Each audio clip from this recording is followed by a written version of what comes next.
বোকাজানত অনুষ্ঠিত কৰা হয় 11 সংখ্যক সদৌ কাৰ্বি আংলং উচু প্ৰতিযোগিতা 2025। বোকাজানত পোনপ্ৰথমবাৰৰ বাবে অনুষ্ঠিত কৰা হয় সদৌ কাৰ্বি আংলং ভিত্তিত উচু চেম্পিয়নশ্বিপ 2025। বোকাজানৰ ডাইনামিক ছেল্ফ ডিফেন্স একাডেমীৰ উদ্যোগত অনুষ্ঠিত কৰা উচু প্ৰতিযোগিতাত কেইবাটাও শাখাত প্ৰতিযোগীসকলে চান্দা আৰু তাওলু প্ৰতিযোগীসকলে অংশগ্ৰহণ কৰে। কাৰ্বি আংলং জিলাৰ 7টা ইউনিটৰ প্ৰায় 80তকৈ অধিক প্ৰতিযোগীসকলে এই প্ৰতিযোগিতাত অংশগ্ৰহণ কৰাৰ কথা জানিব পৰা গৈছে। আমি এইবাৰ প্ৰথমবাৰৰ বাবে আমি উচু চেম্পিয়নশ্বিপ সদৌ কাৰ্বি আংলং বোকাজানত পাতিবলৈ লৈছোঁ, কাৰণ আমি প্ৰত্যেক বছৰে বেলেগ বেলেগ ঠাইত আমি অনুষ্ঠান পাতি আহি আছোঁ। আমি 2011 চনৰ পৰা আমি উচু কাৰ্বি আংলঙত জন্ম দিছোঁ। তাৰ পাছত আমি প্ৰত্যেক বছৰে বেলেগ বেলেগ ঠাইত আমি অনুষ্ঠান পাতি আহি আছোঁ।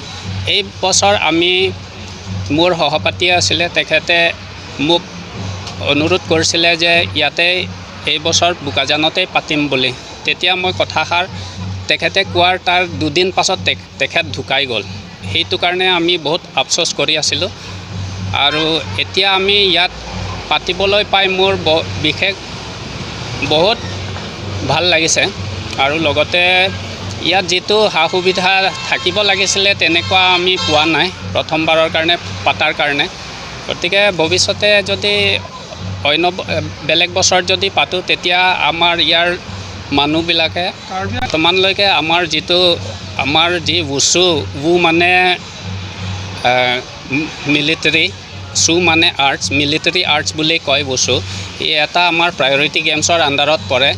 প্ৰায়ৰিটি ক'লে আমি যেনেকৈ হকী খেল, ক্ৰিকেট খেল, ঠিক তেনেকুৱা ধৰণে আমি সদায় প্ৰত্যেক বছৰে ইণ্টাৰনেশ্যনেল এৱাৰ্ড আমাৰ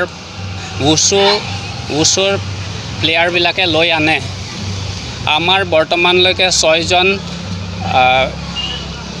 অৰ্জুনা এৱাৰ্ড পাইছে। গতিকে আমাৰ এই প্ৰায়ৰিটি গেমছটোত যদি চৰকাৰে ভালকৈ চায়, তেতিয়াহ'লে আমি আৰু আগবাঢ়ি লৈ যাব পাৰিলোঁ হয়। আজি 80মান হ'ব, পাৰ্টিচিপেণ্টছ হ'ব, ল'ৰা ছোৱালী গোটেই। ইয়াৰে ডকমকা, পাৰখোৱা, ফালে বোকাজান, শান্তিপুৰ, ডিফু আৰু মাঞ্জা, ঠিক তেনেকৈ আমাৰ 7টা ইউনিটে অংশগ্ৰহণ কৰিছে। ধন্যবাদ। ৰাজ্যৰ বিভিন্ন জিলাৰ লগতে কাৰ্বি আংলং জিলাৰ ভিন্ন প্ৰান্তত এতিয়াও বহু প্ৰতিভাৱান সমৰকলা প্ৰতিযোগীসকলে ৰাষ্ট্ৰীয় আৰু আন্তঃৰাষ্ট্ৰীয় পৰ্যায়ত সুনাম কঢ়িয়াই আনিবলৈ সক্ষম হৈছে। কিন্তু ইয়াৰ পাছতো চৰকাৰে অন্য খেলসমূহৰ সমান্তৰালভাৱে এই সমৰকলা খেলুৱৈসমূহক যেনেধৰণে সহায় কৰিব লাগিছিল, তেনেধৰণে সহায় সহযোগিতা দিয়া নাই বুলিও সংবাদ মাধ্যমৰ আগত উল্লেখ কৰে। আজি প্ৰতিযোগিতাখনত মুখ্য অতিথি হিচাপে কাৰ্বি আংলং উচুৰ সন্থাৰ সাধাৰণ সম্পাদক ঘন টেৰাং, ৰাজ্যিক পৰ্যবেক্ষক প্লাৱন বৰা, ৰাষ্ট্ৰীয় ৰেফাৰী অমৰ সিং লিম্বু, সাংস্কৃতিক মহাসভা অসম কাৰ্বি আংলং জিলা সমিতিৰ সভাপতি থানেশ্বৰ দেউক, বিষ্ণু ৰাভা বিদ্যালয়ৰ প্ৰধান শিক্ষক আনন্দ বাৰ্ষই উপস্থিত থকা পৰিলক্ষিত হয়। বোকাজানৰ পৰা ত্ৰিদীপ গগৈ ৰিপৰ্টাৰ লাইভ অসম।